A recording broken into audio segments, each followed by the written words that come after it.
can either give them the tickets or just going? make it up. Which one works for you? No, we give you and find a place. 6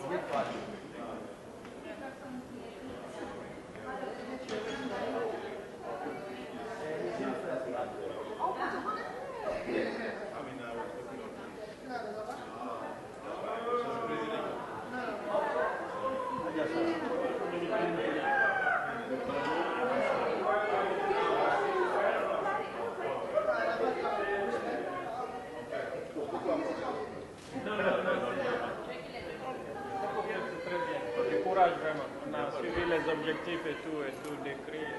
Très important. Comment ça va? Mon ami, comment vas-tu? Tu vas bien? Ça va? Ça va? Ça va, oui. Bien, merci. C'est bien. Okay.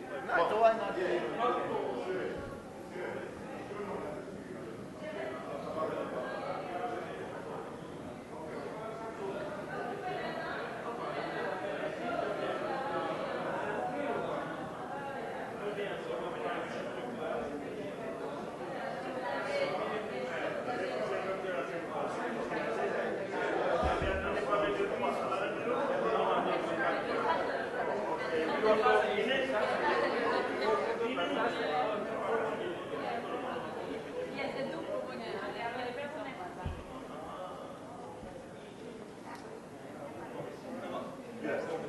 Dans mon établissement que je dirigeais à l'époque, c'est-à-dire le lycée du 2 octobre, je vous dis en passant que c'est une école qui nous a souvent battu en basket. Je me rappelais à son président, au président de Promoguinee tout à l'heure. Le lycée Sainte-Marie est une école vraiment qui n'est plus à présenter en Guinée et qui a formé de très bons produits, à l'instar aussi du 2 octobre, bien sûr. Et je suis très fier donc que les anciens élèves de cet établissement aient pris conscience de la nécessité d'aider ceux qui sont restés au pays, d'aider leurs frères qui sont restés au pays dans le cadre de leur éducation. Parce que nous savons que l'avenir de notre pays, l'avenir de tout pays, passe d'abord par l'éducation. Les difficultés sont tellement énormes chez nous que certaines familles ne sont pas en mesure d'assurer correctement l'éducation de leurs enfants. Donc, que des jeunes en dehors de la Guinée pensent à leurs frères qui sont dans des difficultés en Guinée pour les aider vraiment à sortir de l'obscurité, pour les aider à avoir un avenir meilleur, cela nous rassure et cela mérite le respect et les félicitations de la mission de Guinée à cette association. Je ne vais pas longtemps tenir le micro, parce que je sais que la soirée est longue, il y a beaucoup d'intervenants, mais permettez-moi seulement d'ajouter ces quelques mots. Lorsque nous voyons la Guinée, lorsque nous voyons la jeunesse guinéenne, nous pensons à l'avenir de la Guinée. Et l'avenir de la Guinée sera fait du moins par cette jeunesse qui est aujourd'hui en action. Nous souhaiterions que cette jeunesse soit une jeunesse dynamique, une jeunesse unie, parce que ce à quoi nous assistons présentement, il faut toujours avoir le courage de le dire et de le dénoncer, c'est que notre pays a besoin d'unité. Les fils de notre pays ont besoin d'unité. Nous avons vécu dans l'unité.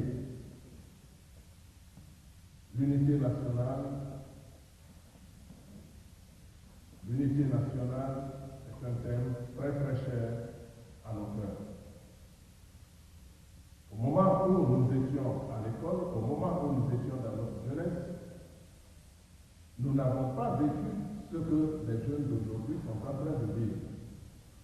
Et c'est vraiment dommage pour nous. Parce que l'unité nationale, disons, je pourrais dire que la situation politique a fait que les enfants de la Guinée aujourd'hui s'identifient non pas comme Guinéens d'abord, mais ils s'identifient comme Soussou, comme Malinké, comme Peul, comme Forestier, Guerdé, ainsi de suite. Alors où est cette identité nationale? Lorsque, avant de nous reconnaître d'abord Guinéens, nous nous reconnaissons des régions de la Guinée. Donc il faudrait bien que notre jeunesse prenne conscience que la régionalisation à laquelle nous assistons aujourd'hui n'est pas au profit de notre nation. Nous avons besoin d'une Guinée forte, unie et prospère. Et c'est seulement dans l'unité de ces fils que nous pouvons atteindre cet objectif. Donc, nous voudrions lancer un appel à la jeunesse pour qu'elle tourne dos à l'ethnocentrisme, pour qu'elle tourne dos au régionalisme et qu'elle ne considère que la Guinée, qui est notre dénominateur commun, qui est notre maison commune et dont le destin est dans notre main à nous tous. Donc, sans tarder, je voudrais une fois de plus remercier les organisateurs de cette cérémonie au nom de son ambassadeur, de son Excellence, M. Mamadi Touré, et les encourager à poursuivre l'œuvre qu'ils ont accomplie. Je vous remercie. If not, hey, the show still continue, buddy. Oh yeah. Oh yeah.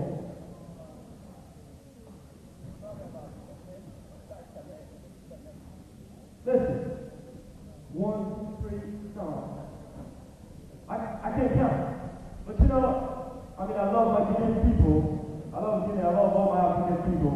Everybody, but this is one thing I hate about us. We are never on time. We are never on time. I said it. Who's mad?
About Afro Thriller and all about Promoguinee. He's so Guinea, right? He got me speaking French. Je parle français aussi, tu sais?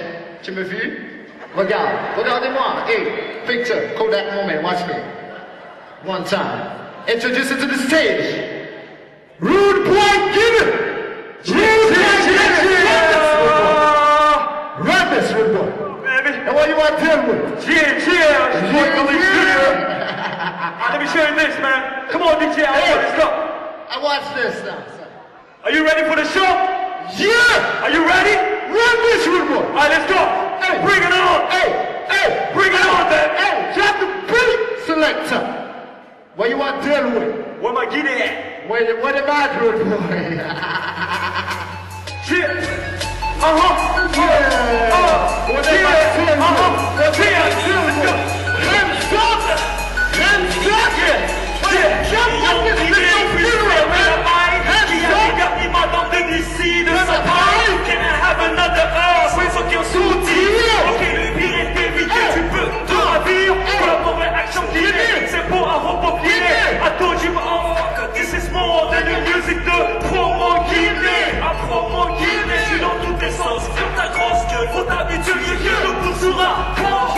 École buissonnière, trouve pas sa place, je peux en donner des pieds au corps. Tellement de flow, je fais souffrir les ennemis de fleurs aussi. Tellement de style, je fais fleurir les ennemis de fleurs aussi. Fils aîné de Guinée, style est à Olivier. Guitariste de Guinée, je puisse détester mais ne parle pas de style, sinon je t'embarrasserai. Ferme ta grosse boule, Renoir, sinon hey, je t'embarrasserai. Les rayons de Guinée, plus faire de la maille. Qui a des gardes, madame de d'ici, de sa paille. Can I have another, sans aucun sous-titre. Ok, le pire est évité, tu peux te ravir. For the higher friends, wanna fuck you all. Hold on a second. Listen, this is a historic moment, man. This is a historic moment. Yeah! I remember a few years ago, our parents made the most difficult decision in their life, What you want telling to our son, get your bag, you coming to America. Yeah! And We all happy, the dream's coming through. Yeah. We spent all year watching TV, BT, not even know how to speak English. Yeah. So now this is the dream, we're living the dream. But Yeah. today I'd like to remember right now, Yeah. 224 Guinée, where I'm from. Yeah. Are you in the building? Mommy. Are you in the Let them building? know. Est-ce que la Guinée est là? Let them know. Ok, on y va alors. know. DJ Alpha, bring it in. From la Guinée. Hey! Vous prenez de ça, non? Vous prenez de ça? Ça va comme ça, regarde. On y va. I put it on for my city. Conakry. Yeah. I put it on for my city. I put it on for where I'm from. La Guinée. I put it on for where I'm from. Mais je suis monté au nez quand je descends vers la corniche. Avant la Paris, Didi traîner à tout le monde. Crois-moi, je dis qu'on ne choisit pas où on est, là où on grandit. À 7 pieds, je pourrais dans les tic-tac. C'est client, avion, côté tasse, à la table le séminaire de Dixie. Le lycée Correa, quand je récitais mes versets sur ta bête au Ramassa. Comment, I put it on for my city. Where you from, baby? Yeah, I put it on for my city. Come on, put your hands up, put your hands up. I put it on for where I'm from. Le premier temps est mort, tout de suite, je me souviens de ça. À la récré, j'ai mis la fille en plus de la gueule du Bénin. Et de tout régulier, il y a pas ça du vrai car contre il y a Montréal. Mais pas y a pas du bruit qui t'entendait pas. Mais dans la lac, chaque fois que je ne mettais pas dans la danse, celui qui ne réussit pas, c'est qu'on l'a monté mauvais pied, ça avance. Yeah, put your hands up. Where you from, baby? Where you from, baby? Yeah, I put it on for hey, come on, where my Guinea at? Where my Guinea at? 224, yeah. Mariam Conte, a young Guinean who is... My mother is Fulani, so this is a good time to kind of promote this union. Femme progressive is the definition of harmony for me. It's my way to combine Fulani's character and personality, the gracefulness, the elegance, the soft, the emotions, and I combine that with the edgy, the hardcore, the confident, the Mandingo woman, the soldier, the fighter. So basically, Femme Progressive is a combination of the two. And for Guinea, I feel like we really need to be united because that's the best way to move forward. I mean, Femme Progressive is the definition of the future. It's a woman for the future. It's the woman today, it's the woman tomorrow. And I would like to introduce you to her today. So I hope you guys enjoyed the show, and thank you very much. Support our page. It's called The Progressive Woman. It's on Facebook. It's like the shoe with the progressive heels, so you'll figure it out, Just type in Progressive Woman and you'll find us. And I have my website coming soon. I'll be selling my garments online, so hopefully that works out. So thank you for coming again, and I'm going to get off station.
straight.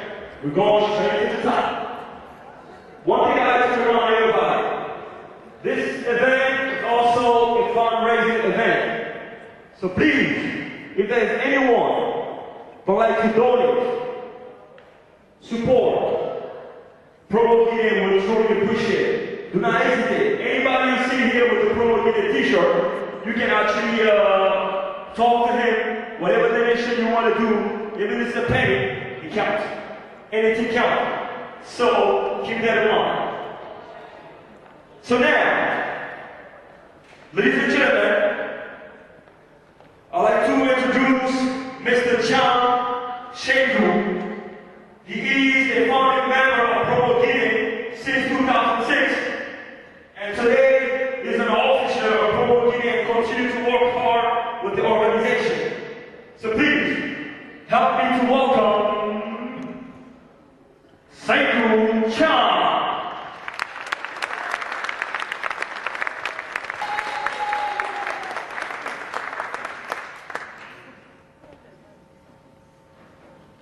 Good evening, ladies and gentlemen. My name is Cham Sekou, like Galis was just introducing me. I've been a member of Promoguinee since 2006 at the beginning. I was one of the founding members, that makes me, I guess. And today I'm just one of the regular members and I take care of some administrative stuff for them.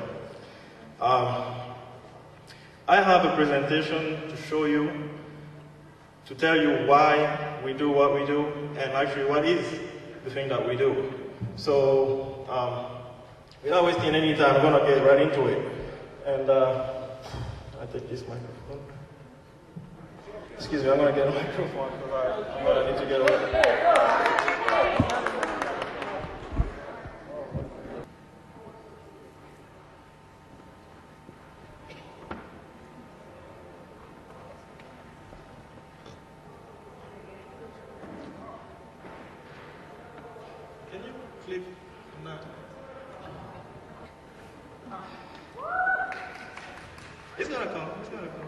You're watching UNICEF Television. UNICEF Goodwill Ambassador and acclaimed actress Mia Farrow visited Guinea on a 5-day mission to witness how children have been among the most seriously affected by political and economic turmoil in the country. In this school in Conakry, classrooms are overcrowded. 4 children have to share a bench meant for 2, and teachers give class to 85 children per classroom. It is really warm here. There are too many students and it's hard to ride with 4 of us on the bench.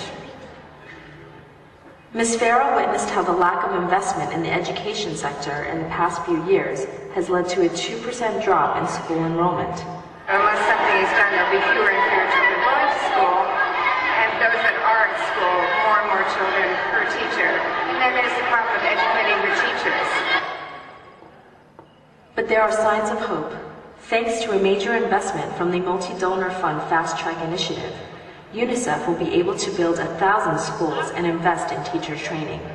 In Forest, Guinea, Ms. Farrow visited a model school being built by UNICEF and its partners, where all is put in place to ensure a new method, active learning. We started with those 25 schools along the border as a test, and now we want to spread the method throughout the entire school system in Guinea. But we started here. Guinea is both in a precarious and promising transition with presidential elections due in June. In this context, Ms. Farrow launched a project supported by the United Nations Peace Building Fund and implemented by UNICEF and the NGO Search for Common Ground. Through learning about their rights and democratic change, the project aims to encourage young people to find peaceful ways to deal with adversarial situations.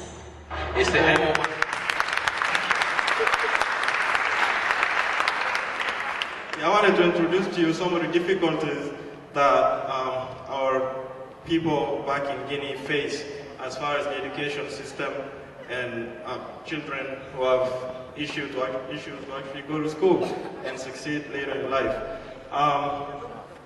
On this slide, if you pay close attention, I have numbers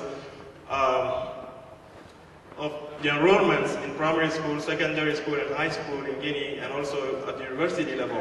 The numbers are a little bit crammed and maybe difficult to read, but the only thing I want you to take away from this page is that the enrollment in elementary school, that's the little kids 6, 7 years old, is almost 800,000 children. That means people are actually putting their kids to school, you know, for the most part. But when it comes time for them to go to middle school, you can see that enrollments fall to 129,000, almost 130,000. That's very alarming to me. I mean, it should be alarming to anyone because that's almost an 80% drop. Where are all of those kids going is a big question. But I mean, we're going to get into the presentation. You'll see more things. And if you go down the list, you'll see that the numbers just keep dropping and dropping. By the time they get to the university level, it's only 1.8% of the kids that started in elementary school that are actually at university that make it to college in Guinea. This is real. So, just to give you a perspective of graphs, some people like graphs, some people like numbers, but most people do like graphs. This is what it looks like, you know, in a graphical mode. Elementary school, the graph is really long, but by the time they get to secondary school and high school, you can, I mean, the pictures says everything. I really have to practice this thing. Yeah, I mean, this is just another way to look at it. That's what it looks like in elementary school, and this is what it looks like. This is what it looks like in middle school, and then that's what it looks like in high school. Just perspective, and this is just another way of seeing the total numbers. It just keeps dropping. The problems. Basically, what I think, after doing a lot of research, kids stop going to school a lot of the times because the families are very poor. And sometimes the kids are forced to work and help out their families just to make, you know, 2 ends meet. Another way of looking at it is there's already high illiteracy rate in Guinea. This is actually kind of funny. It's like a catch-22. Because there's high illiteracy, it causes high illiteracy. Like if you look at it, in 2000, the adult literacy rate were just 36% of male and 22% of females of the whole country that went to school, that, you know, had any kind of education. And then in 2004, 28% of boys and only 13% of girls were enrolled in secondary school. So that's just to show you that we have major issues in the education system in Guinea. And another problem is that the government, just the public spending in the education system is extremely low, because only 1.9% of the GDP, which comes out to $200 million a year. I'll try to get into that. I have a slide that explains that, but if it doesn't work, I'll just explain it. But yeah, only $200 million is spent a year on the education system by the government. Okay, can you click that? This thing. So, the GDP of Guinea, GDP is gross domestic product, but you know, if anyone didn't know that, it's what they call it in Guinea, the PIB, Product Interior Product.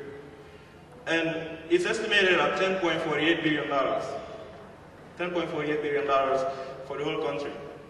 And that amounts to about $1,000 per person. That's the GDP per capita. That's $1,000 per person a year in Guinea. That's what one person, the average person spends in Guinea, makes and spends. That ranks our country 178th of 194 countries in the world. And just for a small comparison, the state of Oregon, I don't know if anyone is on the West Coast in the United States, their PIB, their GDP is $161.6 billion. That's about 16 times our GDP in Guinea. This is just one state in the United States. And the reason I compared it to Oregon is that is the same size. Like geographically speaking, Guinea and Oregon have the same size. And the UK also, Guinea and the UK have the same size as far as square meters. And their GDP is $2,139 billion. That's, I don't even want to do that math. That's just way too much to even compare. Can you click on that 2139B? Thank you. And just, I just wanted to compare, because we're in New York City, and New York City, the population is 8.5. That's almost the population of Guinea, and this is just one city, right? And the GDP here is 1,133. That's like, 100 times more than the GDP of Guinea. This is just, little background information. Can you click on the red arrow? And click on the green. And okay, that's good. All right. Still going back to the money issue, spent on education in our country is, like I said before, the total amount spent is $200 million, right? And after doing some research, I found out by doing a little math that the total number of teachers in Guinea, primary, middle school, high school, all combined is 22,800. And if you just make straight math and divide it, it's like the average wage for each of those teachers would be 8,747, which that's really good. If you consider that the GDP per capita is $1,000, right? If one person makes 8,000, that's pretty good. Except there are other employees in school. There are costs of maintenance and repair. There are costs of expansions. There are costs of supplies like books, like pens, like pencils, like chalks, chalkboard, all of that stuff. So if you factor all that into the $200 million, the bottom line is the government isn't spending nearly enough money on the education system in Guinea. So, after doing a little bit more math, I found out that the total number of students at any time in Guinea is about a million. A million people out of the 10 million are going to school, right? And if you divide the $200 million by that, you get an average of $199, about $200 spent per student per year. And just to compare, I'm from Maryland. I live in Maryland, and I know that in Maryland, each student gets $15,000 a year. Just, the disparity is huge. Of course, it's not really fair to compare the United States to a state in, United States to Guinea, or even a state in the United States to Guinea. But still, it's a little bit alarming to think about it that way. Okay, now comes Promoguinee. This was just a background of why we do what we do. Now I'm going to tell you a little bit about who we are and what we do. So Promoguinee, the mission of Promoguinee, what Promoguinee is a non-profit organization founded in 2006 to improve the substandard living conditions in Guinea by addressing one fundamental issue, the issue of education. We think and strongly believe that by teaching our kids right, maybe the future will be brighter for the whole country. So we spend a lot of time and money on trying to help some kids who come from underprivileged backgrounds. And our mission is the pursuit of a better future for the Guinean youth. It's just, small lessons. We have a few projects. Actually, right now we have one project going. We're thinking about a few other projects in the future, but our current project is a scholarship program for underprivileged high school students. We've had 21 kids that we put through school since 2006. And thank you. 8 of those students have graduated, and 3 of them went to Morocco after receiving the government scholarship because they did so well. And one of them actually made it to France last year. I think 2 years ago she went to France. It was a female student. And this year, currently, we have 12 students in the program. We recruited 6 students last year, for the scholarship, and they're all doing pretty well. Okay, so yeah, this is some of the kids from the year 2007, 2008. You can see 2008, 2009, 10, 11, and every year, basically, when we started, we just got 3 kids a year because that's all we could afford. That was 2006, 2007, 2008. And then, well, this is important. It only costs about $300 to send a kid to school, to one of the best schools in Guinea. So it's really not that expensive. Anyone can actually afford to do that. I can afford to do it by myself, but that's not going to make enough of an impact as I see it if I do it by myself. So we got in a group, and we hope that other people might actually be interested in helping out. So yeah, in 2010, 2011, and 2011, 2012, we gave 6 scholarships to, underprivileged kids each of those years. So that's 12 kids. And I really don't want to talk too much.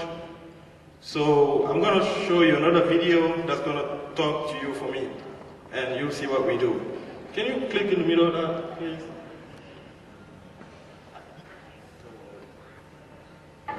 Moi, je m'appelle Madame Baldé. J'ai fait le bac cette année avec succès. Et comme déjà pour moi, ça fait 30 ans, j'aime bien parce qu'il y a beaucoup de gens, de familles, de moyens, de personnes de tout ça. Et des jeux comme ça, les autres jeux sont devenus, ne peuvent pas venir de la Sénégal. Ça, déjà, on ne peut pas les faire, même je pense qu'on a directement aussi à je pense que l'accueillir, mais rester aussi dans le même cadre de l'éducation des jeunes. Ne pouvons pas le détailler parce que nous voyons que nous-mêmes, l'éducation est pas facile. Dans tous les autres pays, on ne voit pas les gens sont là, vraiment des génialités pour le mais c'est comme maintenant, on n'a pas les généralités de production. Ce serait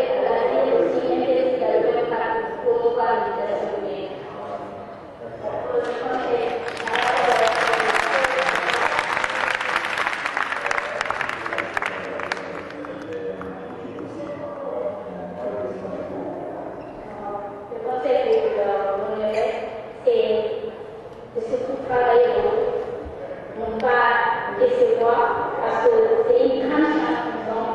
L'idée de venir vraiment avoir une formation à la nationale. Il faut que ces personnes doivent quand même recevoir déjà une formation. J'ai fait ce bac que j'ai fait coacher de lien du collège ici à Saint. Bon, comme changement, pour ma part, pour monter beaucoup de choses. Premièrement, c'est le changement d'école.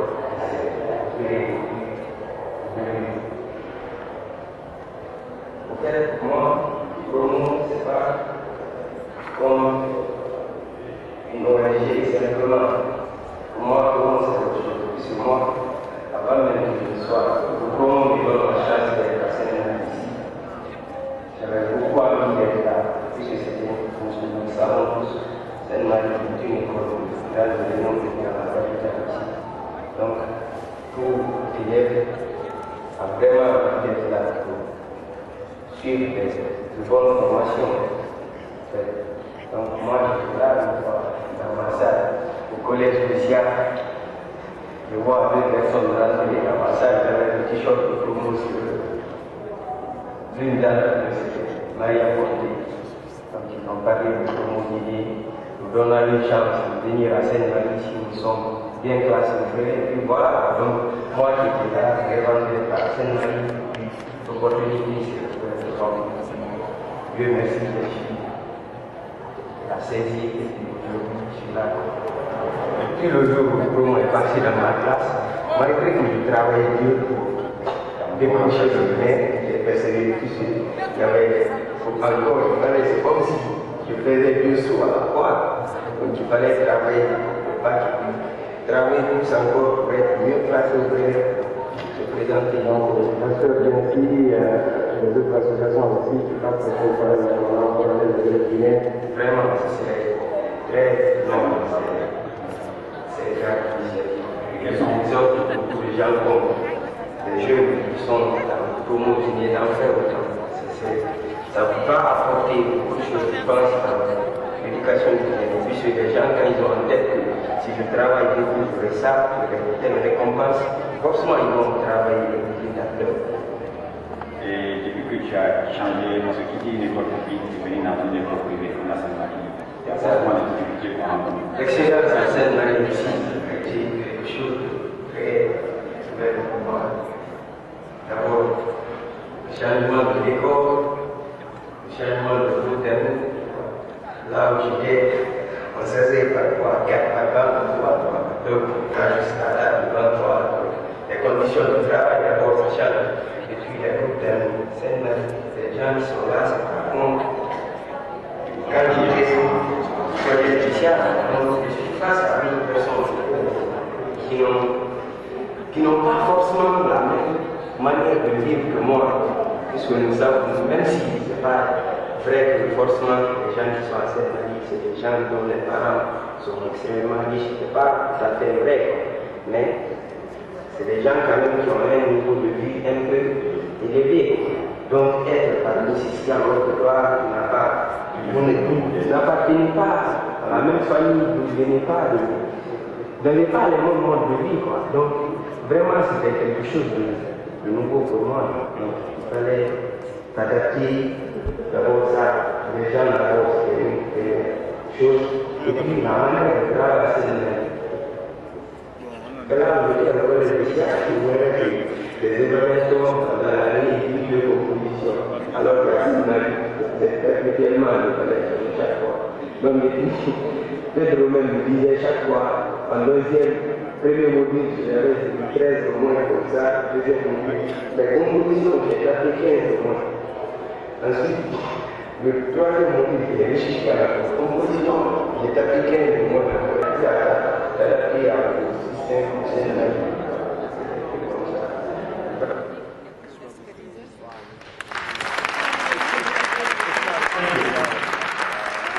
Did you like those videos?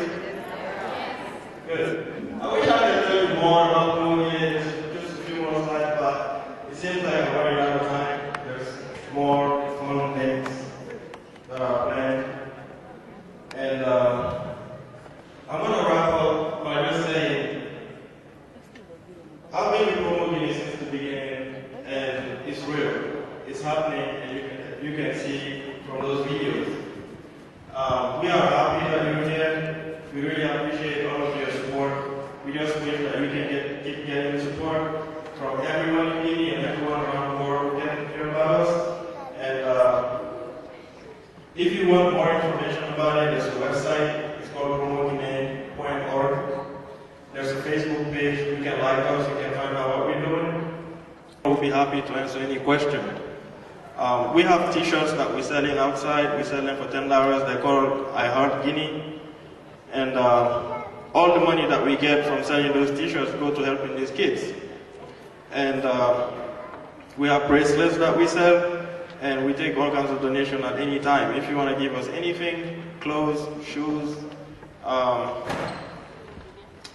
toys, we'll take it and we will distribute them to people who need it in Guinea.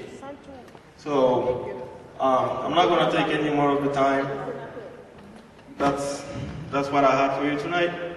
Thank you very much for the attention.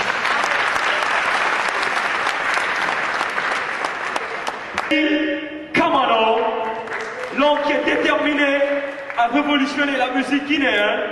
Please, ladies and gentlemen, welcome Eli Kamano.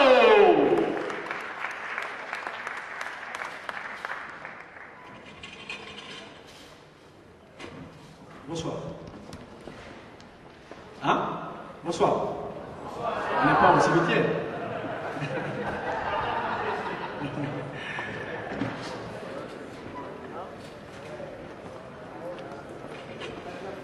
Voilà, merci beaucoup à Promo et à Action Guinée Merci de m'avoir invité. Et c'est avec un grand plaisir que je participe à cette cérémonie. Je suis Eli Kamano, pour ceux qui ne me connaissent pas, artiste reggaeman guinéen, très engagé. Pour la petite histoire, quand j'ai commencé à faire du reggae, en 2006, je me suis attaqué au feu président Lansana Conté, paix à son âme, parce que je me suis dit que la charité bien ordonnée commençait par soi-même. Je ne peux pas balayer la maison des gens pendant que la mienne était sale. Alors en 2009, après sa mort, la junte au pouvoir conduite par le capitaine Dadis arrive. Je leur dis de respecter les engagements, chose qui n'a pas plu forcément aux militaires. J'ai été forcé de quitter la Guinée et de m'exiler entre le Sénégal, le Mali et le Burkina, 7 mois. Je suis rentré en Guinée entre le premier tour et le deuxième tour pour aider les Guinéens à se réconcilier et à aller aux élections dans la paix et dans la stabilité. Mais entre le premier tour et le deuxième tour, j'ai donné un message. Peut-être c'est un morceau qui a été joué tout à l'heure. Ce morceau s'intitule « Aidez-moi », où je demandais à tous les leaders politiques à m'aider à garder cette paix, cette stabilité en Guinée, à ne pas jouer avec la fibre ethnique, chose qui n'a pas été entendue, parce que malheureusement, ces politiciens ont joué avec la fibre ethnique, chacun s'est caché derrière son ethnie pour se faire élire. Aujourd'hui, cette plante qui a été sémée a donné aujourd'hui des fruits, mais très amers pour la Guinée. Je continue mon combat à sensibiliser, conscientiser les jeunes, les Guinéens. On est condamnés à vivre ensemble. Donc ce morceau que je vais faire,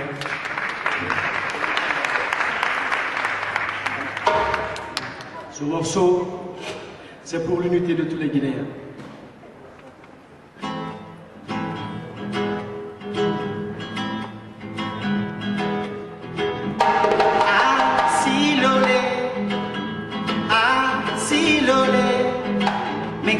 Salama sorinombe, mengedugi degema sorinombe, enubeki ragoron tama, enubeki degen tombe, tawya, tawya, tawya, tawya. Unité nationale, réconciliation nationale. Je m'excuse, c'est pas un tribunal, mais non plus un problème aussi banal. Chaque fois c'est le même mal, et quand je pose le diagnostic de ce mal, c'est la douleur politique qui ulcère la fibre ethnique. Rwanda n'en cédera, Somalie n'en cédera. Ils vous diront c'est quoi une guerre ethnique. Dans le deuxième round, je vous dis la suite. Get up, get up, get up, get up, get up. Get up, get up, get up, get up, get up. Get up, get up, get up for unity. Get up, get up, get up for unity. Ah, si lolé. Ah, si lolé. Megedugi salama sorinombe, megedugi degema sorinombe, enubeki ragoron tama, tawya, tawya, tawya, tawya.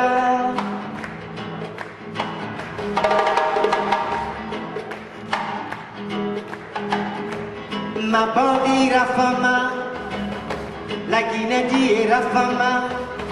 Kankanga yarera tira pama, kona holima, mupanga la fema, iraba muko besofe muborera. Quand le peuple se méfie du malinqué qui le fuit, quand le sous-sous n'a pas de soucis, alors là, moi j'ai pas d'abri. Hey, get up, get up, get up, get up, get up. Get up, get up, get up, get up, get up. Get up, get up, get up for unity. Get up, get up, get up for unity. Ah, si lolé. Ah, si lolé. Megedugi salama sorinombe. Megedugi degema sorinombe. e non becchi la coronzama. Zawia, zawia, zawia, zawia. Ok. Merci beaucoup.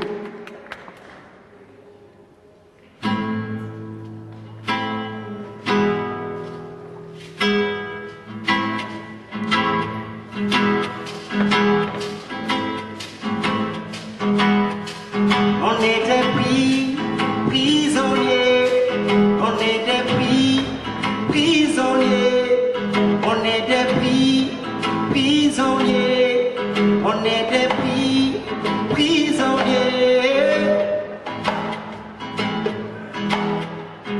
d'un système qui refute nos idées. Je vois un peuple qui n'a pas sa liberté, des dirigeants qui continuent à nous bâillonner et des États qui refusent de se fédérer. Wata, wata, wata, wata, wata, wata, wata, wata, wata, wata.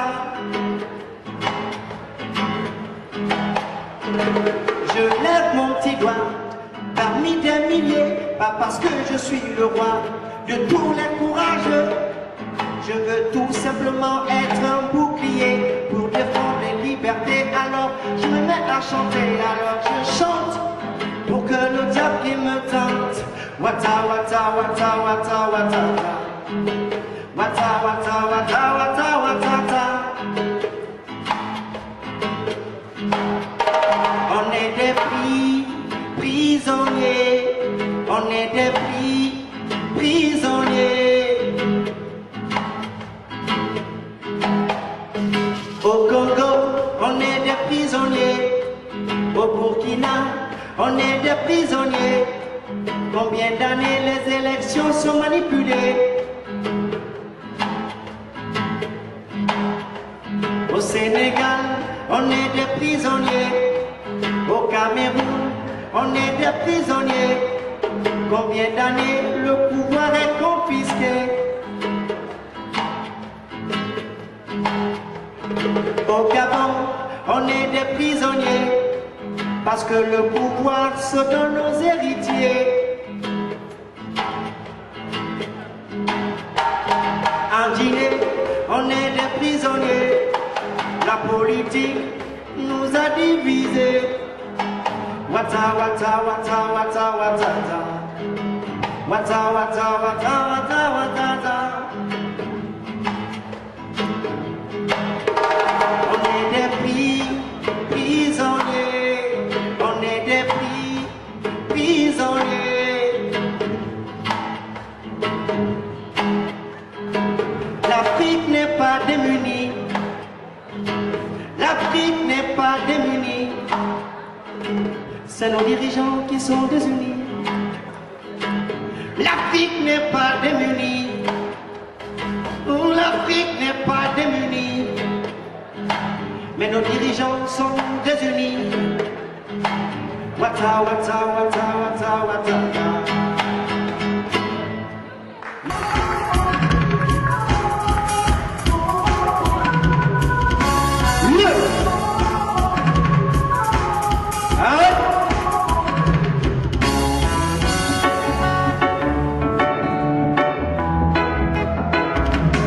Les militaires au pouvoir, l'Afrique n'en a plus besoin, au revoir.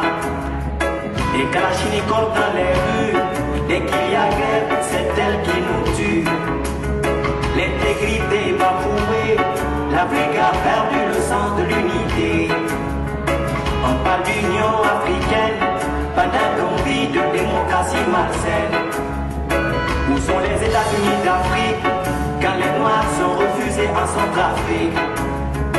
Où sont les États-Unis d'Afrique, quand les Noirs sont expulsés en Libye? Vous êtes des salauds, plus jamais ça. Vous êtes des crapauds, plus jamais ça. Vous êtes des magouilleurs, plus jamais ça. Vous êtes des dictateurs, oh non, non, plus jamais ça. Plus jamais ça, plus jamais ça.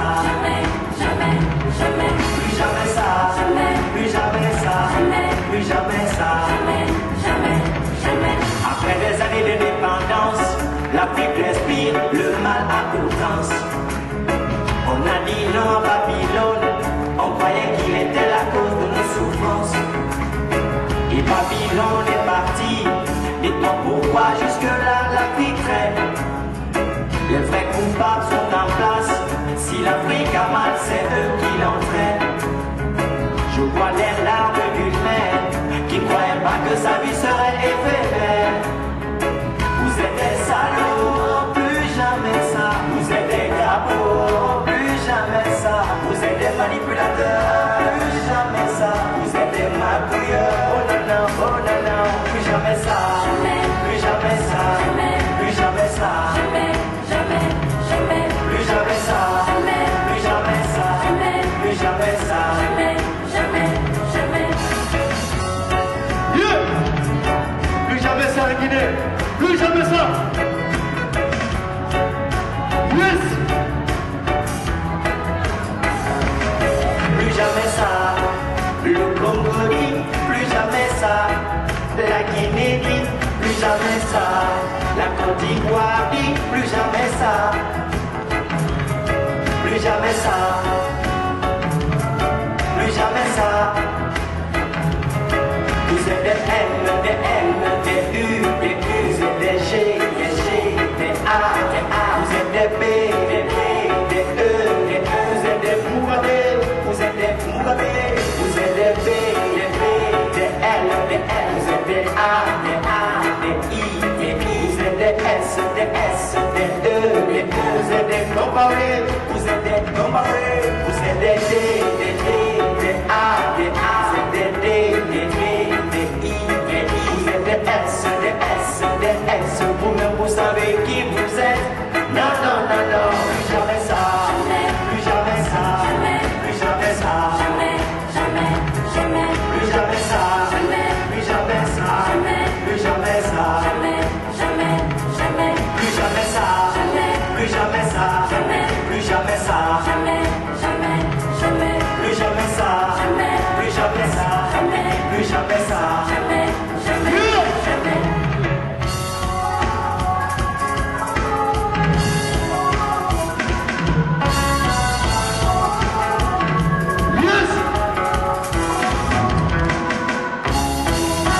Merci beaucoup. And enjoy this wonderful culture, this wonderful music, and even the great vision that has been represented by Promoguinee. Everybody say Promoguinee?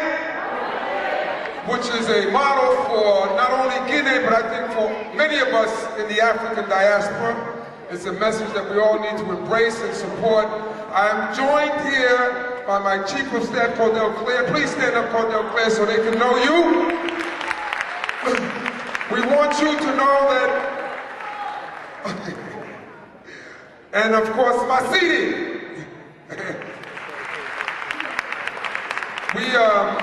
I represent this area, I represent Harlem. This is part of the greater Harlem community, and I have the privilege of representing this area as the state senator. I don't know where you live, but as far as I'm concerned, you live in Harlem, and therefore I am your state senator. And I want you to be sure to make sure that you contact my office as your state senator and let us know how we can be supportive of what you do, whether it is in culture, whether it is in fashion, whether it is in politics, whatever it is, even on a very personal level, we are here to serve you, and we are honored for the opportunity to be a part of this evening and to be a part of all the movements that you are a part of. So thank you very much. Let's get back to the show.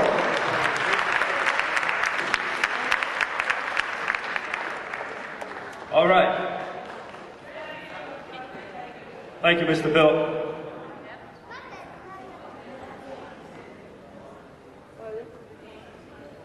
Au niveau de la famille. Et donc plus tard, nous allons voir l'éducation formelle où l'élève, l'enfant, donc va quitter la famille, aller intégrer plus ou moins l'école et apprendre son environnement.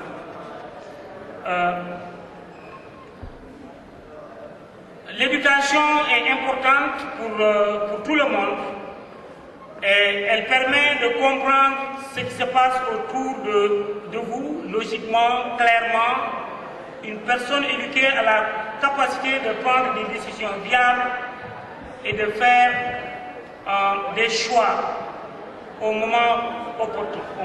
L'existence humaine sans éducation pratiquement est une terre féconde, mais qui n'a pas été cultivée du tout. Non seulement l'éducation permet à l'individu de mettre en valeur son savoir et de faire quelque chose de positif dans le futur, mais joue également un rôle principal dans la formation citoyenne. Donc, un citoyen responsable. Tout à l'heure, nous avons parlé de politique, mais pour régler ces problèmes d'unité, je crois que aller à l'école, assurer le taux de scolarisation élevé dans tous les pays participerait donc à aider à la compréhension entre les différents peuples, entre les différentes ethnies et plus ou moins permettra l'intégration, l'harmonie, la paix dans tous les pays, surtout d'Afrique et d'Afrique de l'Ouest. Ça permettra également de régler la pauvreté. C'est vrai que dans les vidéos qu'on nous a montré, la pauvreté a joué un rôle extrêmement important pour montrer comment les enfants, pour telle ou telle raison, n'ont pas pu aller à l'école, mais également une population éduquée permettra tout simplement de lutter contre cette pauvreté. L'éducation permettra, on peut voir l'éducation comme tout simplement une échelle qu'on peut utiliser pour atteindre le succès dans la vie et nous permet d'utiliser les compétences donc, pour construire tout ce que nous voulons. Par conséquent, pour résumer un peu, nous pouvons dire que l'éducation permet un avenir productif, permet des perspectives, permet la confiance. Il nous permet tout simplement d'avoir un savoir, un savoir-faire, un savoir-être. Je ne serai pas loin dans le sud parce que tout simplement, même si nous, quand est-ce que l'éducation commence, quand j'ai parlé de la famille, mais quelqu'un pourrait me reprocher tout simplement pour me dire que pour un bon musulman même, l'éducation devrait commencer au moment de choisir votre femme. Parce que c'est en ce moment qu'on comprendra qu'effectivement, une bonne femme va permettre tout simplement de s'assurer que effectivement l'enfant mis au niveau de la famille va être accompagné et va recevoir cette bonne éducation. Mais pourquoi l'enseignement supérieur maintenant? J'ai compris que un pays ne peut pas se développer sans tout simplement un enseignement relativement élevé, sans une éducation, j'ai dit tout à l'heure. Mais en réalité, beaucoup d'élèves au secondaire peuvent se demander, nous sommes aux États-Unis, c'est pourquoi je suis obligé de prendre ce contexte toujours, pourquoi aller à l'université? Donc il ne s'agira absolument à rien de perdre son temps à l'université et c'est relativement tentant pour un élève après le bac, donc le high school, devrait dire ok, je vais me limiter ici et aller donc travailler, gagner de l'argent. Mais je dis que c'est extrêmement grave parce qu'il y a des métiers effectivement qu'on ne peut pas faire sans une éducation. La fille qu'on a vue au niveau de vidéo a parlé de médecin et je crois que la santé est primordiale et pour être médecin, il faut au moins des études supérieures. Et la santé permet tout simplement de réduire la mortalité et une population qui n'est pas saine ne peut pas se développer. Ne serait-ce que de ce point de vue, l'éducation, l'enseignement supérieur devrait être donc plus ou moins promouvoir. Ça permet, aller au collège aussi, vous permet de comprendre tout ce qui se passe autour de vous, d'être connecté. Quand vous lisez, vous lisez, donc vous écoutez vos professeurs, vous avez une éducation supérieure, ça vous permet d'être en connexion avec les experts, de savoir ce que les experts disent dans ton domaine. Et je crois que c'est important. Ça vous permet de réfléchir plus, de se poser des questions, de trouver des solutions. Et je crois que c'est important à ce niveau. Mais en réalité, l'autre objectif aussi, c'est peut-être le développement. Nous avons vu qu'effectivement, si vous prenez par exemple les États-Unis, l'économie n'est plus manufacturière. L'économie est devenue une économie basée sur la connaissance. Et pratiquement c'est valable dans tous les pays actuellement développés. Si vous avez regardé le discours d'Obama qui a pour la première fois montré l'importance de l'éducation et a montré effectivement le risque que les États-Unis encourent à ne pas développer cette éducation. Ça montre également que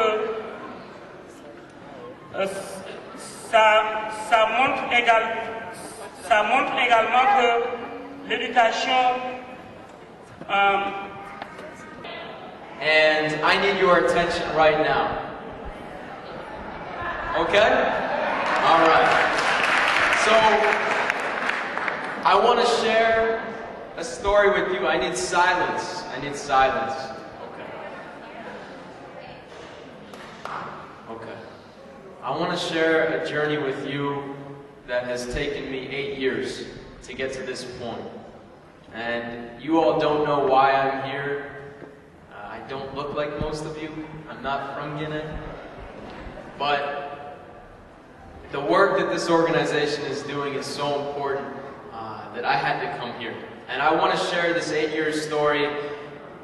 I'm 25 years old now, but let's go back to high school. In high school, I grew up in Boston, Massachusetts, and in high school, I was a loser, all right? Didn't fit in at all, didn't have many friends, didn't know much about the world. I got into Brandeis University in Boston off the wait list, barely got into the school.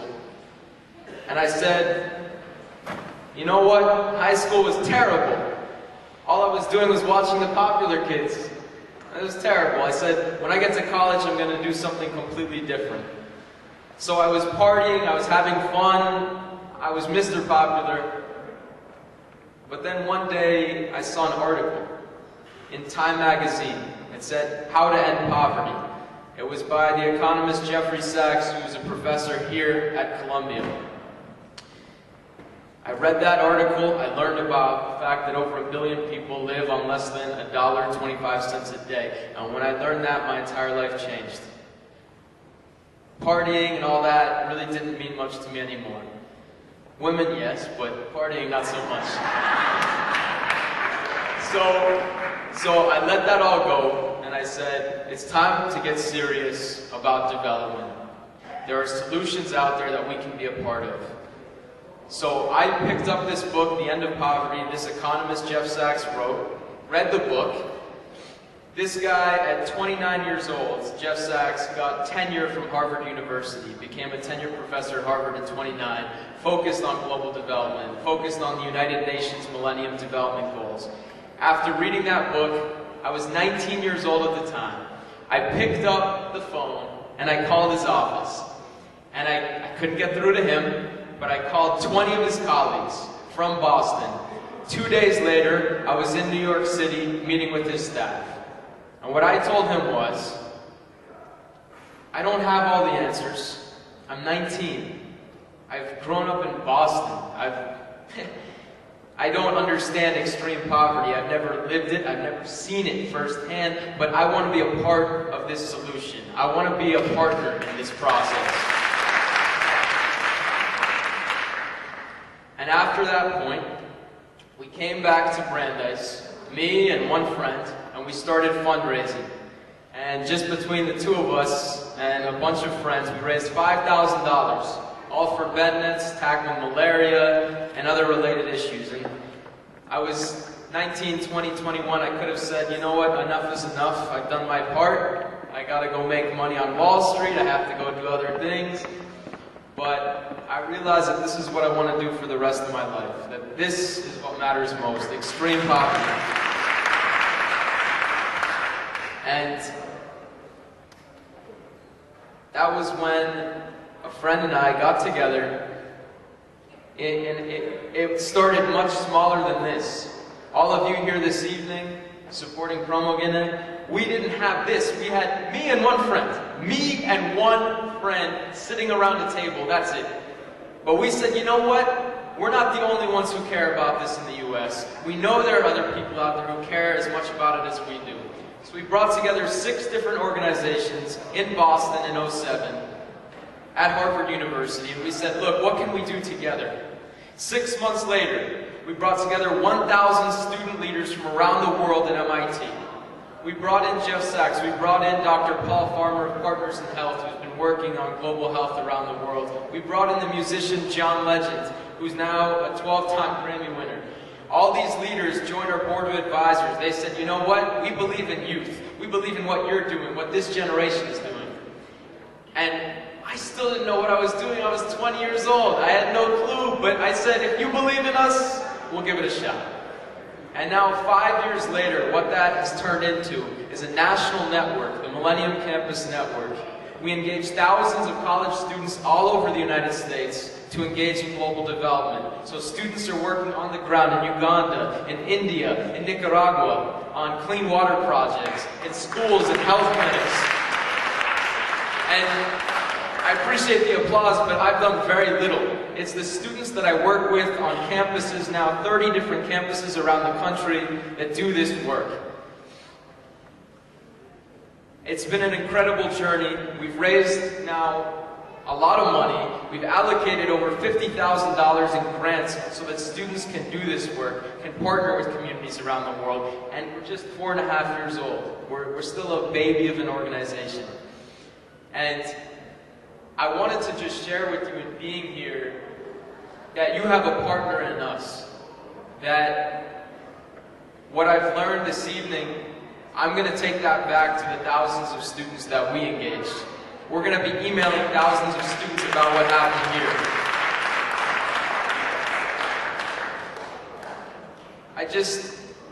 I want to share maybe 1 or 2 final stories to wrap up. One is something that I've learned as a white male American, as a white man, is that I have very few answers, and we need to ask a lot more questions. We need to listen to you. And not to speak on behalf of all white people and all Americans, white Americans and males, but so often I listen to development experts, and I meet with a lot of them in Washington, D.C. and New York, but they don't really have the answers. They're not a part of the community. You're a part of the community. So that's a message that we've been taking to campuses all over the United States, that yes, it's good to engage in action, but what we really need as Americans is humility, is to understand we don't have the answers. We can just listen and learn and partner in that way. And we want more people to take action, but thoughtful action, that actually gets results, that has impact for communities. But most importantly, the one thing that I tell every young person that I talk to, and I've traveled all over the country, I've traveled to Sarajevo, I've traveled to Bosnia, I've traveled around the world talking to youth, the one thing that I tell every young person is to be bold, is to be very, very bold for the things you believe in most. Last year, we pushed. We got young people all over the country talking about these issues so much that in June, last year, exactly 1 year ago, we met with President Barack Obama at the White House. And I just want to share that story with you because it's emblematic of what you all are doing, what Promoguinee is doing, where this organization can go with your support. Because it's a very similar story. Alpha, it's a very similar story. I see it in the leadership here. I see it in talking to a number of you this evening. We went into the White House. Who here has been to the White House? Anybody? Yes, all right. So we went into the White House. We went into the West Wing. When you walk into the West Wing, there's a Marine standing there. I tried to say hi to him. He didn't respond. Opens the door for us. We walk in. President Obama's press secretary, Jay Carney, walks by. I say hi. He says hi back. And eventually we're led into the Roosevelt room. The Roosevelt room is just one table. One table. We sit down, Valerie Jarrett, President Obama's senior advisor, is there. and we start talking to her. Halfway through the meeting, the side door swings open, and in comes President Barack Obama. And he comes in and he says, "Oh, hi, I'm Barack Obama." And we said, "Yes, we know." And there was just 10 of us there, 10 young Americans representing all the thousands of youth who were actually engaging on a number of issues. And when he came around to me, I always come prepared. So I had handwritten notes for him and for the First Lady.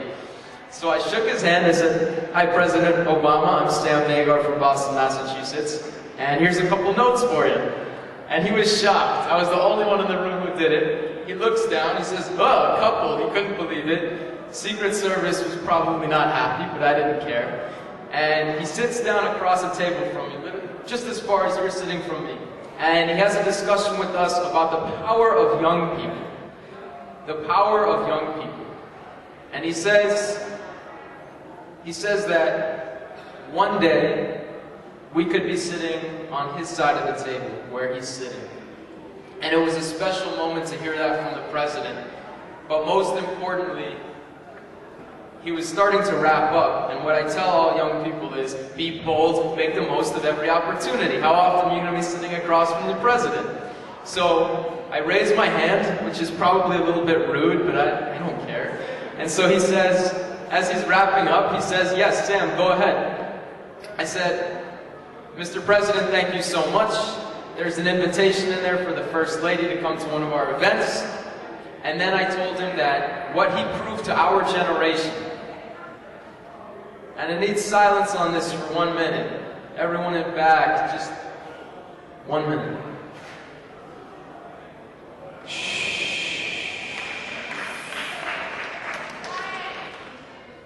What he proved, what President Barack Obama proved to our generation, is that anything is possible. Anything is possible when you're willing to work for it, when the cause is just, and when you work in solidarity.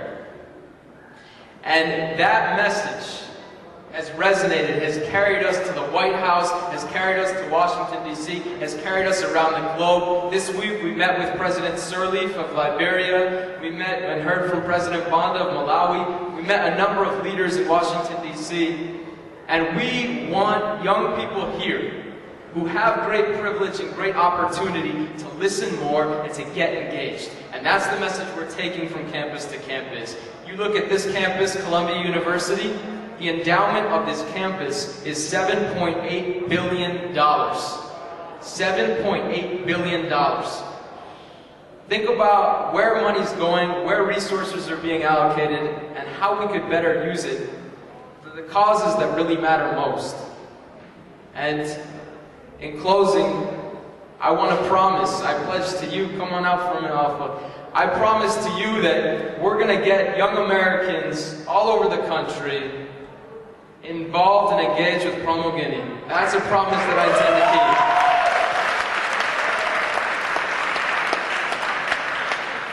So I'm so honored and humbled to be here with you. This is an incredible organization. It really is just the beginning. Like our stories are shared stories. But if we live by those values of work, justice, and solidarity, I promise you, we'll get the results we're looking for. So thank you so much for having me. Thank you. I'd just like to add that if it wasn't for him, this would not have happened. That's for sure. The first time I came to one of his events, I think it was 2 years ago in this room, I was like 28. And like he said, he was 20. That's when I realized that I don't know what the hell I've been doing for all this time. I was a dollar short and a day late. That's when I realized that I really have to be much more involved in the community. And the problem with the youth is, in most cases, we think that we don't have power. And the thing is, we are way more powerful than we think we are. And you have to understand that. And this is an example of that. All right, so thank you for coming. And we have mission. As attended Trinity College, he majored in political science and minored in human rights. He's a co-founder of African Development Coalition. Today, the African Development Coalition has raised over $150,000 and complete the project in 3 African countries, Guinea, Sierra Leone, and Tanzania. Please welcome Ibrahim Diallo.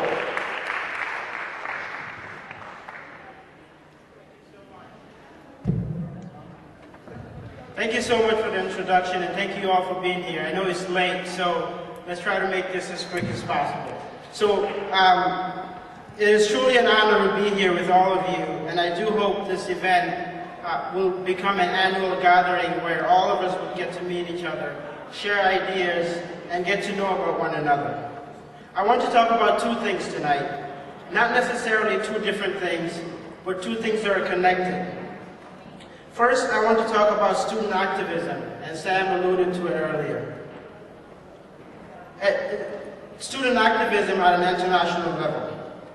With the help of a video, and I'm sorry for this, I didn't know we were going to show so many videos, but with the help of a video, I want to show some of the development work that I've been involved with. And it's going to focus specifically on Guinea because that's more relevant to the crowd here. Following that, I want to share my views on our Guinean community here in America. So let's start with the video.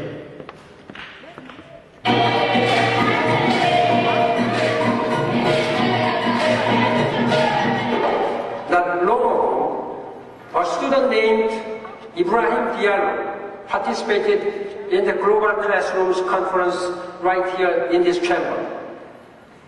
He went on to found the African Development Coalition, which is dedicated to human rights on the continent.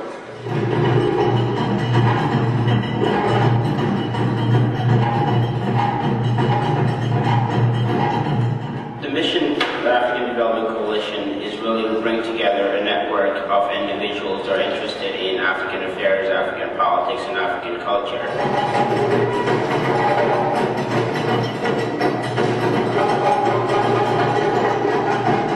Traveling to Guinea to carry out this project included a lot of preparation. We talked a lot about, security concerns, visas, just the legal stuff. How are we going to get here? What procedures do we have to follow? A few months before we left, the current president died and the military took over. So we had to figure out, is it really a good idea to necessarily go and try to do a humanitarian project in a now military state with a government that's not recognized by the United States or the UN or the African Union. We spent about a week in Conakry, which is the capital of Guinea. We hired construction workers. We talked to a water company to figure out the prices. We shopped around to make sure that we have the best prices. The trip to Mitimaju started at 7 in the morning in Conakry. We got all packed into an SUV and we had to leave some of our luggage behind because it was too much. When we first arrived in Mitimaju to settle down and move into our house in the village, there were tons of people there to greet us. Before we knew it, people were taking our suitcases and hoisting our very heavy suitcases and carrying them on their heads. Right after dropping our bags, we ran right into this groundbreaking ceremony where we had community elders, the students themselves, women, children. Everyone was out there and just welcoming us. Sitting in front of everyone in the village and having all the kids crowding the windows and crowding the doors to see us and to hear what was going on. It was probably the very moment when it hit me just how huge the project that we're doing is and how needed an education project was for this village. The energy in the room, the excitement, and the enthusiasm of everyone wanting to be around us and to welcome us there, it was pretty moving. These are all of our friends that are excited to surround us. We formed a circle where we showed where we're going to be building the additional classroom. So people got together and the elders, they had a prayer and thanking us, thanking the people that are coming there, and just had the initial kind of laying of the brick. The first time I saw the school, it was extremely clear to me that there was a lot of work that had to be done. There were a lot of problems with it, and I frankly, looking at it, couldn't imagine what it was like for kids to go to school in that building.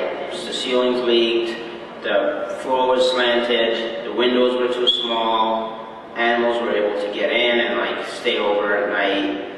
Donc, il n'y avait même pas de bureau pour le directeur, pas de magasin, pas de logement. Les salles étaient vraiment mal construites. The first thing that comes to mind when I think of construction in Mitimadu is difficulty. There was no electricity in the village, so we were not able, construction workers were not able to use traditional tools that they use for construction, and everything was done manually. We took the roof off, raised all the walls up a bit to bring them to the standard size. Because of gender wars, young girls specifically have to get water for families in the morning. So if young girls have to travel 2 miles, 3 miles to get water for their families in the morning, that's time taken away from going to school. Drilling started right away, so we had 3 or 4 trucks come over and they started working over, I believe, in 3 or 4 days they were done. So you had, the village was out, kids were around watching, everyone was excited, had, water splashing everywhere, people were excited about that. In 3 or 4 days, I believe they dug up to 80 meters and they put the PVC pipes in, and it went very quickly. Putting the well right at the school brought drinking water closer, and that way also a lot of girls would be able to go to school and then just bring water back on their way home. The last few days of construction was really intense. We were up as early as we could go, we worked as late as we could physically go. They were painting on the side of the courtyard, and there's people carrying big rocks over here, and children carrying, everyone doing what they can to make sure that the project is complete on time. In almost every aspect of the trip, the women in the community were the first ones to help out, and the men were there to supervise and interject their opinions, but they didn't really help as much.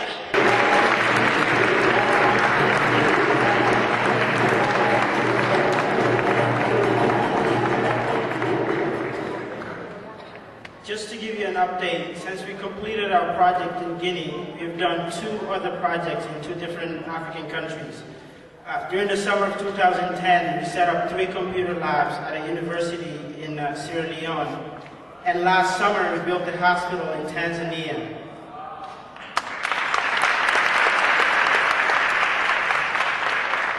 I cannot tell you how much I've learned in those 3 projects. Our motives were never to solve Africa's problems. In fact, for me personally, I've learned much more than I was able to give. There's a level of understanding that we would never get sitting in a classroom like Columbia and other places. There's being there with people, sharing a meal, listening to one another, sharing our stories and our experiences. All of this gives you a unique experience about the continent, which too often in the West is portrayed through the lens of wars and famines. The incredible stories of the people that I've met throughout the continent are rarely told. This is exactly what the African Development Coalition is about, to give students an opportunity to see the continent and experience life there. Whether these students go on to do something else in their lives or be involved in Africa, they have an experience about Africa that is born out of what they've seen, and not the portrayals that we see on BBC and CNN. Now I want to turn to something more immediate, something closer to all of us, the situation of our people right here in this country. Platforms such as this are needed for a community like ours, which is growing exponentially. From all corners of this country, there are Guineans, young and old, working to make a living. A lot of us taking advantage of the opportunities available, and some of us creating our own opportunities. From the taxi drivers to the students, from the young people selling CDs and t-shirts in the street, to the mothers working trying to make ends meet. Like many working class families in this country, we have our good times and we have our bad times. We have our arguments at home over what to prioritize as we struggle financially. Yet in the end, we persevere. We continue to fight. We continue to push day in and day out. Too often, however, this struggle to make ends meet comes at a huge cost, which is investing in our future. It is my view that many of us see ourselves as a working class tourist, that it is a matter of time before we pack up and leave. We all know an uncle, or have an uncle, who has been trying to go home as far back as we can remember. Every year, they're going back home. This year, they say, Inshallah, I will spend the month of Ramadan back home. Not only do they not spend that year's Ramadan at home, but they've spent the last 15 Ramadans right here. And they're saying the same thing every year. They know more about what is happening in Bambeto and Hamdallah than their own school children. Don't get me wrong, I'm not one to advocate forgetting where we come from, but investing in our future right here, it is the single most important thing we can do for ourselves. The reality is, many Guinean children are growing up in this country. Whether they stay here or ultimately decide to go home, we owe it to them that when it comes time to make that decision, they're not limited in what they can do. It is up to all of us, the parents, the uncles, the aunts, the brothers and sisters, the neighbors, the concerned Guinean citizens, to make sure that our people have a decent education, a strong sense of identity and community, a sense of who they are and where they came from. This is not an easy task. It is not a task that's going to take a year or two. This is a project that will take years, maybe even a generation. Having 2 nephews and 4 nieces at home, I know firsthand that some of the work involved. It is very, very difficult work. But the reality is, if we, Guineans, do not do it, no one will. We have to organize, we have to get together, we have to get to know each other, and we have to be there for one another. Gatherings like this show us that it's possible. The work that Promoguinee and Action Guinea is doing shows that it's possible. For those of us who are fortunate to have a college education in this country, it is up to us to make sure that the Guineans who come after us have an opportunity to get a college degree and go beyond. Right here in this room, let us all pledge to do our part in this project. It doesn't have to be far from home. It can be with the immediate family, dropping by to check on a cousin, taking a niece to the library to help her with her homework, calling a friend and giving them words of encouragement during their tough times. As the saying goes, a mind is a terrible thing to waste. Let's make sure that this generation of Guineans growing up in this country have people they can look up to, a Guinean brother and sister they can call in good and in bad times. Let's make sure that our stories are not always that of the victims, but of a people far away from home who've established themselves and created a sense of community. As we leave this place and go on with our lives, let's always remember the role that we all play in serving our community. Let us never forget that there are others who sacrificed so that we can be here today. And in return, let's work to build a better future for our people. We went, we took our chance. After everything, unfortunately, I was selected, but my friend wasn't. He's not here to have Aliou Jaru, but if he wasn't Aliou Jaru, that day, who was standing by me to force me, to make me believe that everything is possible, I would not be standing here tonight speaking to you. So I owe a big deal to my friend Aliou Jaru for telling me that anything is possible. Then I came to the United States. I went for 7 months in Oregon to learn English, that same Oregon you were talking about, which has 16 times the GDP of our country. And you were also saying at the beginning, I think it's charm, that our government spent about 200 million per year for the whole country for our education. That's for 10 million people, that's maybe $20 per person per year. For that scholarship, somebody accepted to pay $120,000 for my education. I did not pay 1 cent. Even my transport from Conakry to the United States, it was paid. The scholarship covered everything. Health insurance, the school fees, stipend monthly, everything was included. So after Oregon for the English program, I went ahead and did my master's program in energy and environmental policy at the University of Delaware here. Toward the end of this program, I started also asking me a question again. What do I do? I had only 3 options. I finish my program, I go back in Guinea, work there, and try to be something. Second option, I could stay here, study more, maybe another master's, or a doctorate. And third option was simply to stay here, take my degree, work, try to be rich, help my family and my friends. The last one was my preference. That's what I wanted. But again, I was very fortunate. I was with another friend, George, who is not here also tonight. He said, Ali, you're coming a long way. I think you should go for a PhD program. And he actually went online. I didn't know there was a school here called Columbia University. He came and told me, I saw a program at Columbia University. I think you have a good profile for that program. I went on the website, also went for the requirement to get into this PhD program. When I saw the requirement, the most discouraging of them, it was written on the website of Columbia University for this unique program that they receive about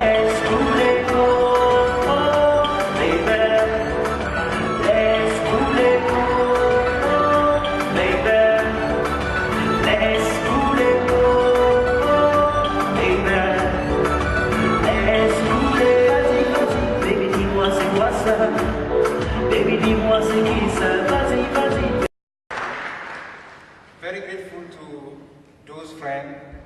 I don't want to take too much time. I want to go ahead and thank again Promoguinee and Action Guinea for this opportunity, and also for all the good work they're doing for the community.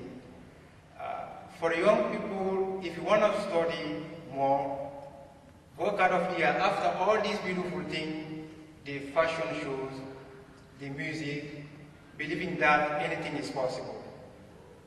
But you may not hear this very well, in fact, because we have different situations. You could be sitting there, you say, you know, Ali, you were very lucky. It's possible. So my situation is different. After all, we are all immigrants in this country. The reality is something else. We are here to have a better life. That means you have to really work hard. So it's very hard for someone to be here, working hard, having like $400, $500 a week, pay your bill, your rent, and accept to save maybe $100 a week to go and give that to your school for a degree. You may be thinking that. But I'm going to give you another example, and also which was mentioned earlier. Let's look at President Obama, who also passed through this school. He wasn't content with his undergraduate degree here. And he wasn't actually very lucky. Although he's American, he wasn't as lucky as me, because he didn't have all this scholarship I was telling you.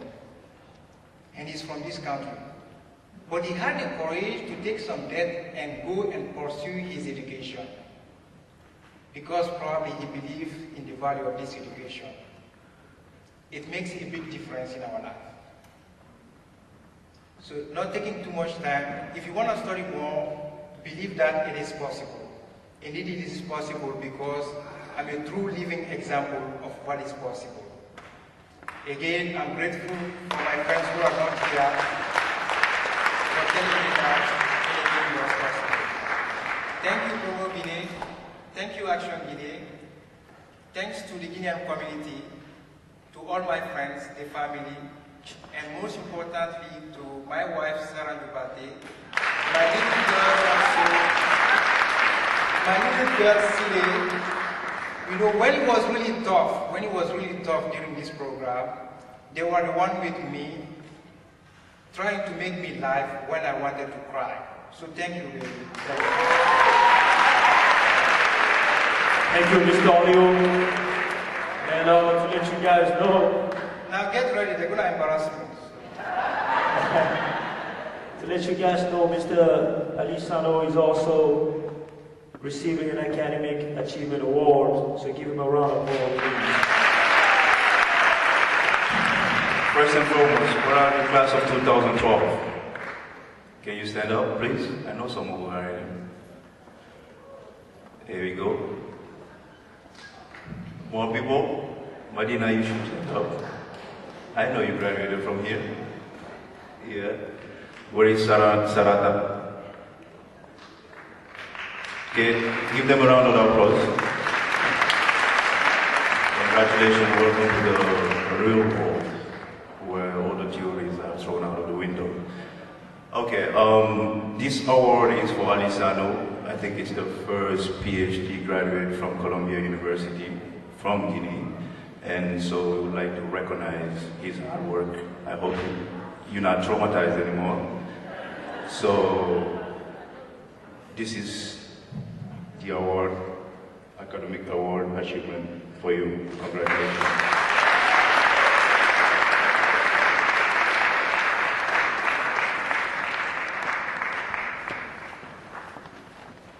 Thank you, guys. Thank you. We're going to move on. And next, we're going to have the award presentation. We are running out of time. We know each one of our receivers would definitely like to make some speech, but we're going to be very short. We will call the name, and whoever name we call will remain actually on the stage with us. We decide, Promoguinee, in collaboration with Action Guinea, we decide to give this outstanding organization that are doing some positive job in our community, whether in here or Guinea. We have to thank them, encourage them to continue their job, their work. We all know how tough it is. So we're going to move on at award presentation. And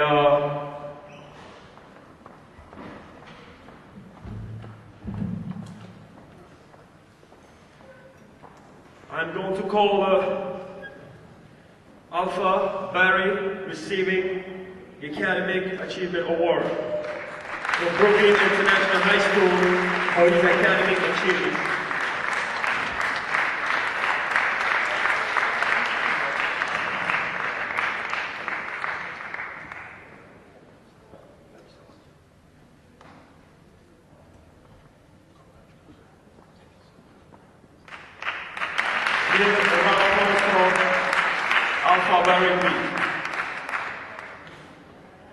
And next, I'm going to call Bita and Dafe, receiving Excellence Award as well, founder of Combo and journalist at Aminata.com. Mr. Dafe, please.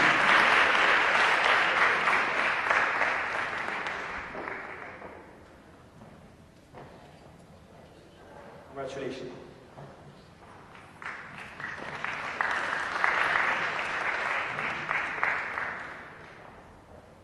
Thank you. Our next receiver is Ibrahim Diallo, receiving an award for outstanding community service.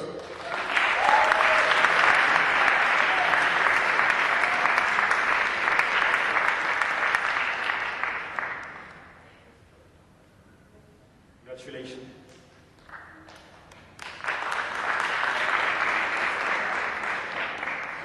Thank you. Next receiver is Sam DeMar Vagar for Excellence Award as well. Mr. Sam DeMar Vagar.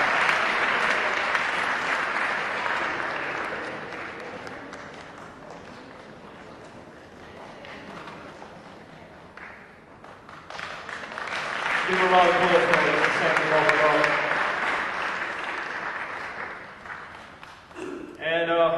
also for another Excellence Award, Miriam Conde. A collection of ready-to-wear and evening gown with a focus on special occasion.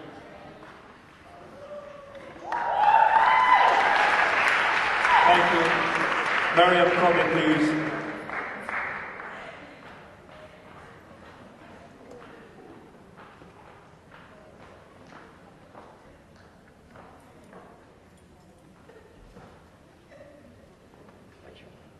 Congratulations. Ladies and gentlemen, a round of applause for Miriam Conde. And our next receiver, actually two of them, Sarata and Sarankaba, for Outstanding Community Service Award. Founder of Guinea Espoir. They dedicate to promote youth development in Guinea, in West Africa. Thank you, guys. Yep. All right. As we are continuing, allow me to introduce the next receiver, Maury Diane. He's receiving an award for business excellence. Maury Diane, please, founder of Amex International Business Excellence. Maury Diane.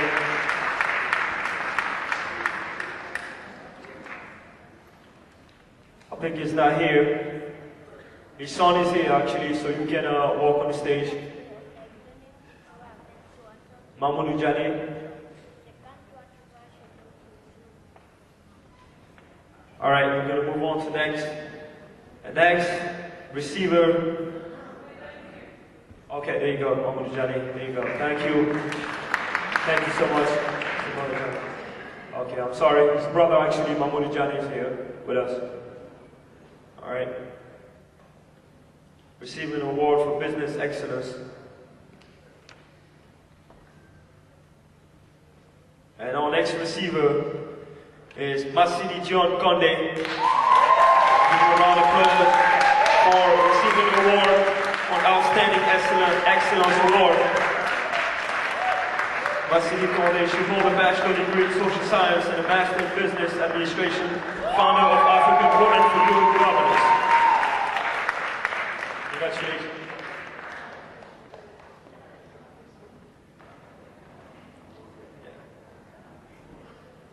Masidi John Conde, Outstanding Excellence Award.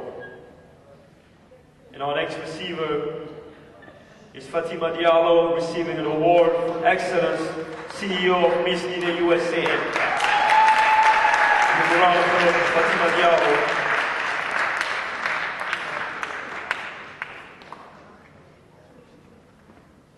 Congratulations.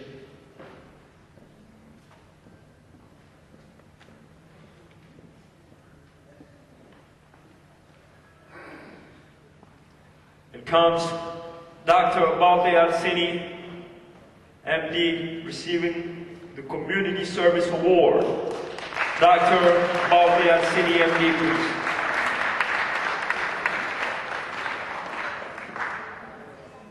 Dr. Balde is family care physician, Medicare urgent care, also he's actually located in the Bronx, New York. Thank you and congratulations.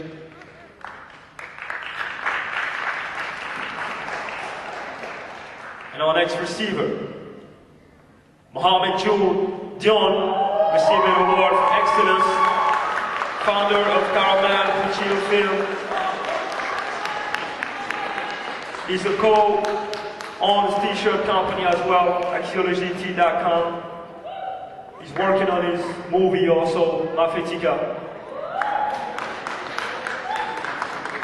Congratulations to Mohamed June.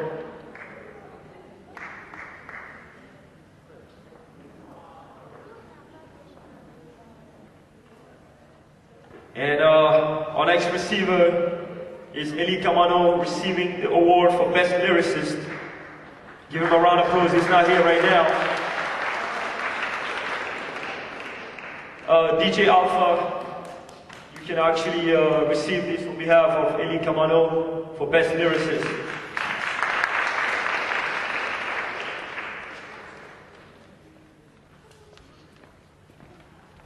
Thank you.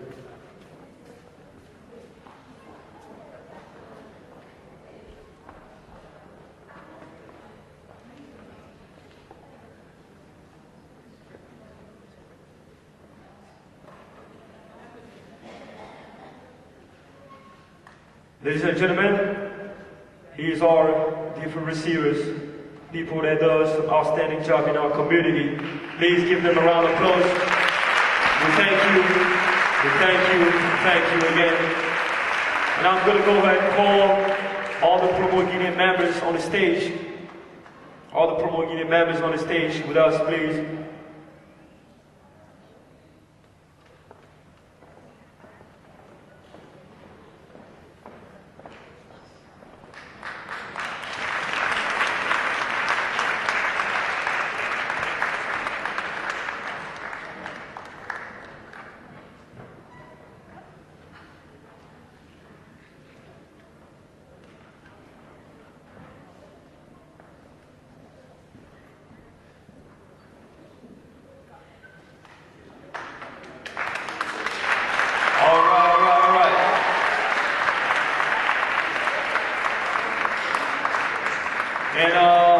Also, I call on the stage Action Guinea members, please.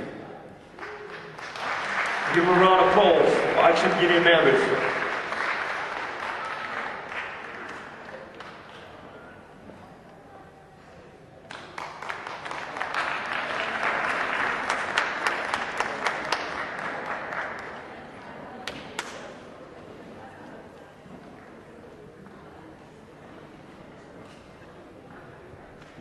Ladies and gentlemen, give a round of applause one more time for all these ladies and gentlemen here, for all the hard work they're doing.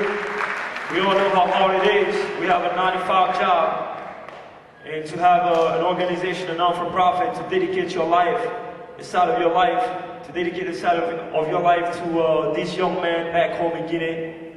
We all know it is difficult. But we definitely like to thank you once more. Thank you for your job. And all together, let's keep on working. Thank you so much. Thank you.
L'international Sekouba Bambino avec nous ici ce soir à Columbia University.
Bonsoir tout le monde.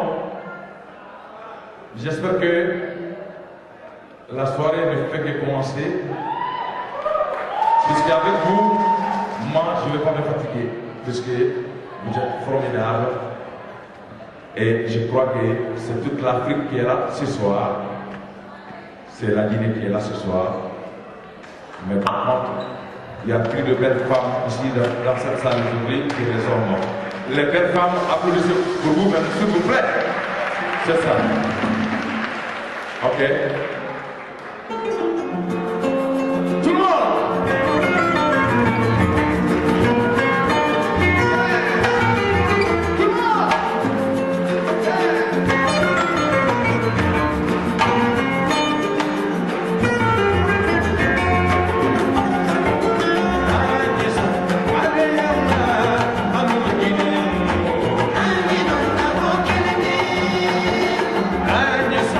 Sing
beaucoup.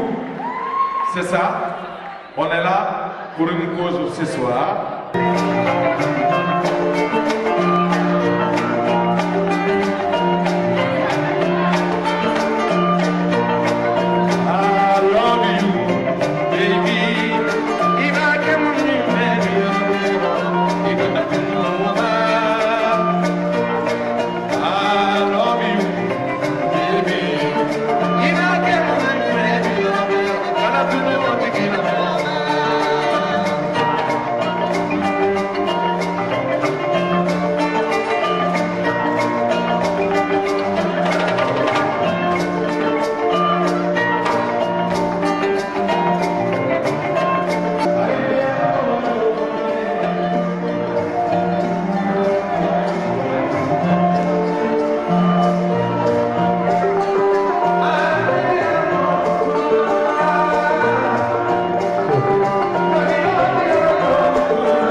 Bon, vous allez répondre. Attends, s'il vous plaît, l'orchestre, s'il vous plaît. Vous allez répondre avec moi et vous allez chanter. Sinon, moi, je rentre à la maison. Ma chérie, ma je t'aime.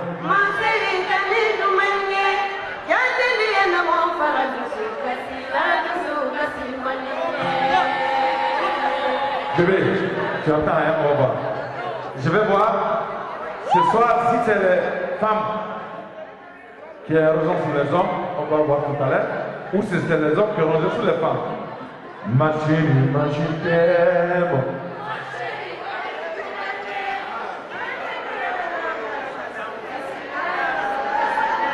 Les hommes, ma chérie, ma je t'aime.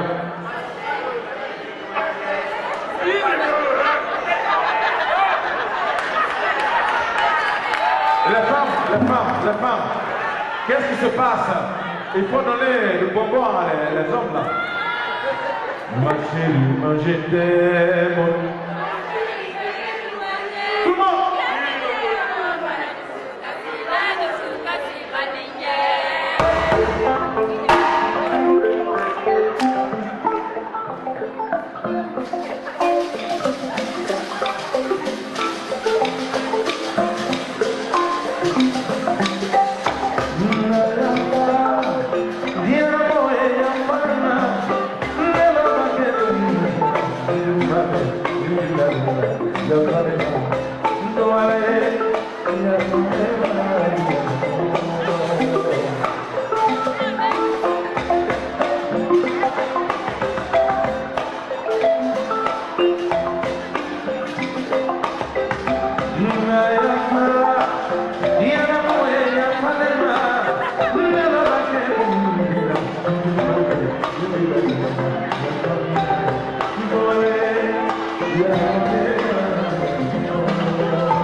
You did the animal.